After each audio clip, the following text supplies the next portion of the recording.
Encore une fois, la salle Paul Courboulet s'est transformée aux couleurs de l'Inde et j'ai le plaisir de retrouver Jérôme Maître. Comme tous les ans, c'est toujours un bonheur. Bonjour Jérôme. Oui, bonjour. Oui, effectivement, on est toujours prêt à accueillir les personnes qui veulent découvrir ce petit paradis d'artisanat. Et quand on vous voit, en plus, Noël arrive quelques jours après en général. C'est toujours à la même époque que vous venez ici à la salle Paul Courboulet. Ça fait combien de temps maintenant ? Là, on est sur 10 années. Là, c'est un anniversaire entre guillemets. 10 années de cette exposition sur le Mans extraordinaire sur 650 mètres carrés. Donc dans l'année, vous voyagez ? Oui, on voyage donc en Inde, la plupart du temps, donc dans différents états de l'Inde, du Cachemire, nord de l'Inde essentiellement, le Gujarat, et puis le Rajasthan, mais également on voyage en France donc pour présenter donc cette collection aussi qu'on présente dans d'autres villes comme Colmar, Orléans, Fontainebleau, Genève, Bruxelles, Beaune, c'est très varié. Et Le Mans évidemment. Et Le Mans en fin d'année, tous les ans à la même époque, c'est Le Mans. C'est plus difficile parce que, bon, en France c'est la crise. Est-ce qu'en Inde on la ressent cette crise aussi ? Oui, on parle de crise. Bon, après, on parle beaucoup de crise à la télé. Après, dans la réalité, on va dire qu'en Inde, il y a toujours eu la crise, entre guillemets. Il y a des gens qui n'ont pas à manger. Donc après, il faut relativiser. Mais effectivement, il y a quand même une Inde, on va dire, à deux vitesses, avec une classe moyenne qui s'est formée. Et puis, bon, des très riches. On connaît un peu l'Inde sur ce plan là également, et puis cette classe vraiment pauvre entre guillemets, qui continue à toucher des très petites sommes avec le riz, avec l'augmentation du riz, avec tout ça, donc ça va devenir problématique d'ici peu de temps, comme en Chine je crois d'ailleurs. Romuald, arrête un peu d'embêter le jeune homme, il veut pas passer à la télé, il a pas compris encore. Viens avec nous plutôt faire la visite, on va se promener avec des couleurs de partout comme tous les ans, ça change pas, même s'il fait froid dehors. On a chaud ici. J'ai enlevé ma veste d'ailleurs. Oui, effectivement, c'est toujours agréable de se promener dans cette exposition parce qu'il fait bon sous tous les aspects. Visuel, enfin on est bien, on est entouré de choses faites à la main, c'est très agréable. C'est très agréable. Le classique qui revient tous les ans et qui est magnifique, ce sont des commodes, également, oui, du mobilier peint, donc qui peuvent donner une petite note de couleur dans une pièce. On n'est pas obligé d'avoir un intérieur indien des fois. Juste une petite touche de couleur comme ça fait la différence. Tout à fait, c'est des contrastes. Les contrastes en décoration, on utilise beaucoup les contrastes, ou alors même ceux qu'on a à l'intérieur moderne, des fois on met une petite touche classique à l'intérieur et vice versa, on utilise des contrastes, toujours intéressant. C'est peint à la main ? Tout est peint à la main, oui. 90% des choses ici sont faites à la main. Et c'est fait en Inde ? C'est fait en Inde, ça c'est Rajasthan. Jodhpur exactement. On peut estimer la durée de travail pour une pièce comme celle-ci ? Parce qu'il y a des couleurs de partout, c'est très précis. Oui, là, avec le montage du meuble, on est sur à peu près 2 semaines, 3 semaines de travail sur une pièce comme ça, avec la peinture. Et dedans, on met tous nos secrets. Oui, c'est. Notre vaisselle éventuellement, enfin ce qu'on veut. Après, ça devient du domaine privé, hein. Alors quand on continue, il y a encore des couleurs de partout. Les tissus évidemment, les tissus, les tapis. Les tapis, le patchwork, là on voit quelques patchwork traditionnels, donc patchwork, utilisation d'anciens vêtements. Ce sont des vêtements ça ? Là ici en fait plus de l'autre côté, là venez voir avec moi, vous verrez là ici, donc on a donc ce sont les gens du Gujarat, donc ils font ce genre de choses, donc on a des superbes pièces là, vous voyez, on voit les encolures, sont des plastrons de robes en fait, et ils refont des patchwork, on est vraiment sur des créations artistiques, donc après sous forme de coussins, c'est très varié. On a aussi regardez là, c'est superbe, du mobilier authentique.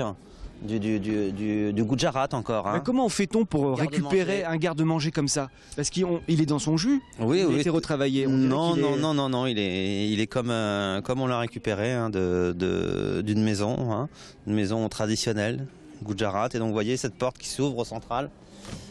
Voilà, on voit le bois est ancien, il date de quand à peu près ? On peut estimer. Ça oui, on doit être dans les années 30-40 à peu près. Ils souffrent pas trop du voyage pour venir jusqu'ici ? Non, quand on travaille avec les bonnes personnes, c'est comme partout, ils sont plutôt bien emballés, pardon.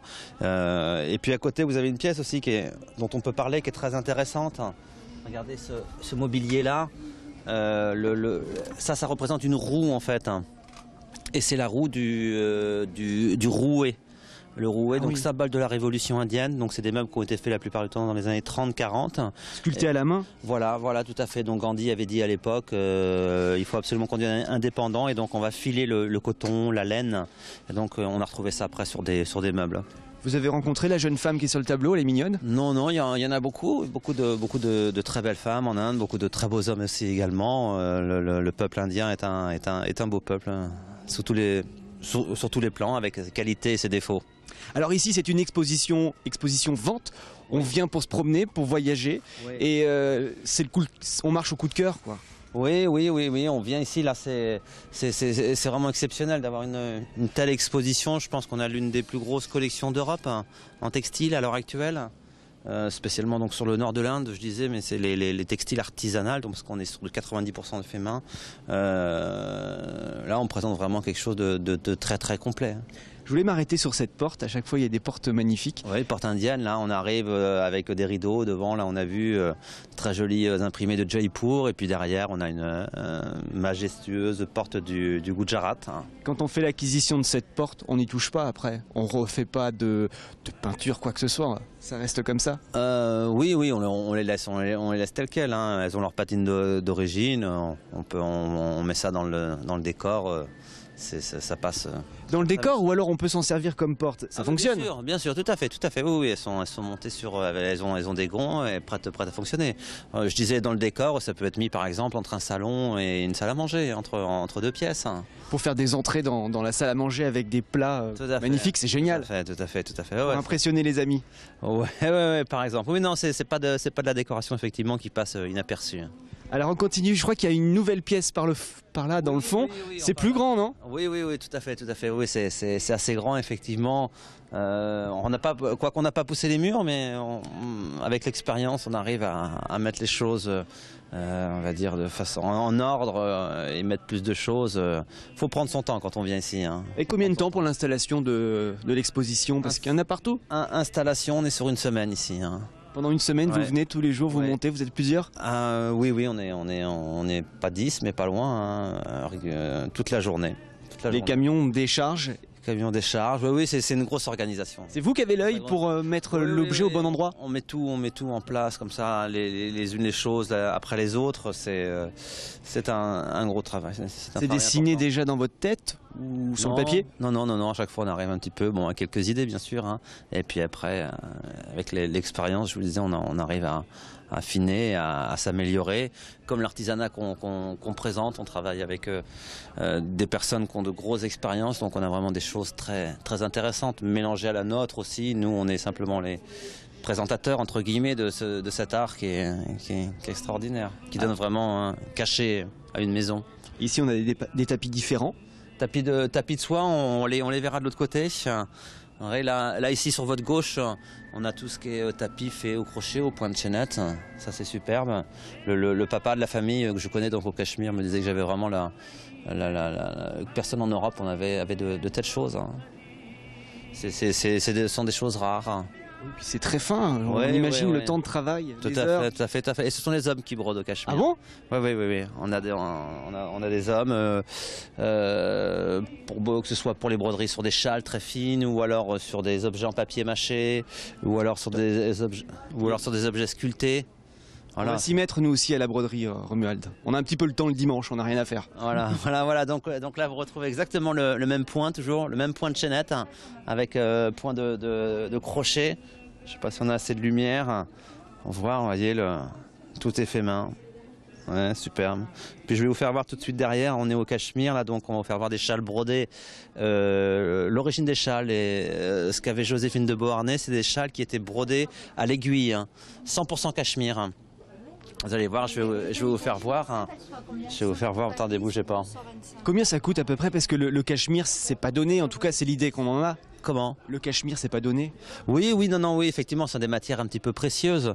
Après, là, elles sont utilisées avec la société de consommation, entre guillemets, de manière un peu plus industrielle, ce qui cause des problèmes quand même à l'environnement. Dans l'Himalaya, avec ces chèvres qui ont besoin de nourriture. Et donc nous, on reste essentiellement, on a quelques cachemires, mais on va arrêter, mais on reste essentiellement sur des cachemires traditionnels, entièrement tissés à la main, donc dans les ateliers au cachemire et rebrodé après dessus. Vous voyez, on dirait presque une impression. Et si vous regardez sur l'envers, vous voyez, On voit les ouais, coutures. ouais.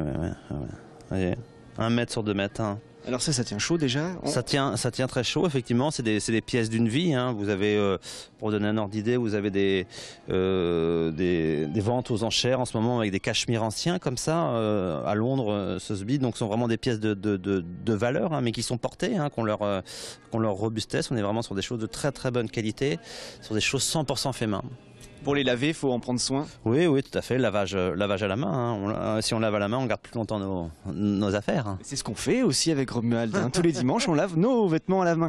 Et puis bien sûr, bon, ça c'est toujours le mystère de savoir ce qu'il y a dans des coffres comme ceci. Ça c'était suite à un voyage. C'était suite à... Pardon, c'est un peu éloigné. Oui. C'était suite à un voyage qu'on avait fait... c'était au Sénégal, pardon, et puis on avait rencontré des gens du Niger, voilà, pardon, des Touaregs. C'est beau. Donc travail du cuir, super, ouais, effectivement. De belles idées pour Noël, comme tous les ans. Et également derrière, regardez. Hein, à la calèche. Oui, également. J'avais pas vu la calèche. Vous pouvez monter et continuer à mettre vous voyez, pour le dimanche, c'est vrai que ce serait pas mal pour nous. Pour aller sur le marché, effectivement, c'est pas mal, vous voyez, authentique, hein. On pourrait regarder derrière, il y a encore l'immatriculation de Calcutta. Et on se met, le porteur se met là. Oui, par là, vous pouvez monter dedans. Allez-y. Bon, ça va pas casser. Allez-y, non. Allez-y. Allez, hop. Allez-y, on va tenter quelque chose. On va tenter, ouais, c'est parti. Et voilà. Génial. Ça y est, on va partir en Inde. Notre prochain véhicule pour l'infiltré du dimanche, donc Romuald, tu as ta place là. Puis moi je tiens la caméra, je vais être sympa. Okay, génial. Et puis donc derrière, là, c'est ce que je vous disais tout à l'heure, là, c'est merveille, là, c'est tapis en soie. Tapis en soie qu'on nécessitait une grosse pièce comme celle-ci là dans le fond, là sur l'arrière-plan. Il faut un appartement très grand hein, pour le mettre. Appartement, maison, ouais, effectivement, mais bon, c'est une pièce qu'on nécessitait 2 années de travail, combinaison de couleurs extraordinaires, on est sur des pigments naturels, la soie, matière vivante, c'est magnifique. Hein. Merci beaucoup Jérôme, vous êtes là jusqu'à quand? Là ça tient jusqu'au 30 décembre. Bon, c'est noté. Inclus, 7 jours sur 7, 10h, 19h sauf le 25. D'accord, merci et puis à l'année prochaine pour la 11e. Oui, peut-être.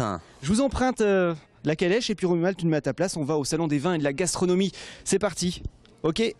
Toi c'est devant, je vais prendre la caméra si tu veux. Allez, en place, roule ma poule.